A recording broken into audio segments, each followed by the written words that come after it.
মনীষী পঞ্চানন বর্মা ১৫৯তম জন্মজয়ন্তী উদযাপন সরকারের হাট রাসমেলা প্রাঙ্গণ।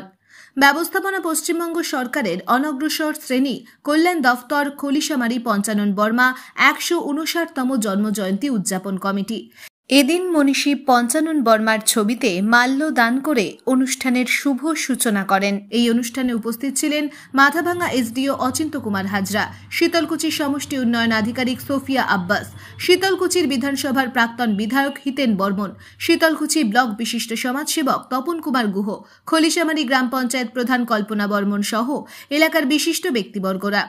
অনুষ্ঠানের কোষাধ্যক্ষ সুরেশ বর্মন বলেন, আজ মনীষী পঞ্চানন বর্মার ১৮৯তম জন্মজয়ন্তী উপলক্ষে সাংস্কৃতিক অনুষ্ঠানের আয়োজন করা হয়েছে।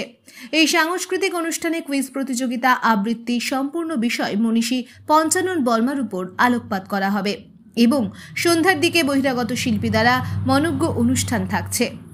Bureau report, SLK news. আজকে আমাদের ওই যে ঠাকুর পঞ্চাননের জন্মদিন পালন করা হলো। কততম দিবস? ১৫৯তম দিবস। কি কি অনুষ্ঠান আজকে রয়েছে? আমাদের প্রথম পর্বে উদ্বোধনের মধ্য দিয়ে মাল্যদানের মধ্য দিয়ে প্রথম পর্বের অনুষ্ঠান হয়েছে। অনুষ্ঠানে আমাদের উদ্বোধন করেছিলেন আজকে মাথাভাঙ্গা এসডিও সাহেব এবং আমাদের শীতলকুচির বিডিও সাহেব ছিলেন প্রধান অতিথি। বিশিষ্ট সমাজসেবী তপন কুমার গুহ ছিলেন, প্রাক্তন বিধায়ক হিতেনবাবু এবং পঞ্চানন অনুরাগীগণ ছিলেন এবং আমাদের পঞ্চানন হাই স্কুলের প্রধান শিক্ষক রমেন বর্মন মহাশয় ছিলেন। খলিশামারী গ্রাম পঞ্চায়েত প্রধান কল্পনা বর্মন ছিলেন।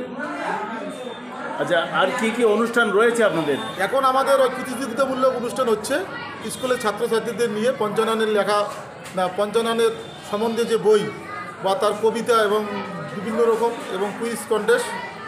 এরপরে সন্ধ্যায় আমাদের মনোজ্ঞ শিল্পী আসবে আসাম থেকে পম্পা সিংহ তার সম্প্রদায়। এরপরে আমাদের অনুষ্ঠান রাত্রি ১২টার মধ্যে আমরা সমাপ্ত করব। কী নাম আপনার? সুরেশ বর্মন। কোন দায়িত্বে আছেন? আমি অনুষ্ঠানের কোষাধ্যক্ষ। ওকে।